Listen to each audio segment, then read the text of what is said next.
मी शिवलेल्या black कलरच्या अनारकलीमध्ये मी आज तुम्हाला संक्रांतीचा लूक तयार करून दाखवते।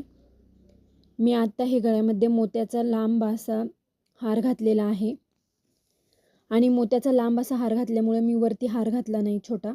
आणि आत्ता मी नोज पिन घालते। नोज पिन ही माझी फॅन्सी आणि छोटी आहे। मला अशीच नोज पिन आवडते आणि ही छान दिसते।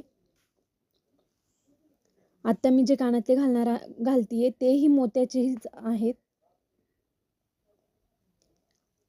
ह्या अनारकलीला घेर खूप आहे, खूप भारी वाटतं हे। बँगल्स पण मोत्याच्या घालतीये मी। हार मोत्याचा, बांगड्या मोत्याच्या, कानातले मोत्याचे आणि नोजपिनही मोत्याची घालते। मी केसामध्ये जे रबर सारखं लावलंय तेही माझं मोत्याचं आहे। आणि हा माझा झाला आहे फायनल लुक तयार। खूप भारी दिसत आहे हा।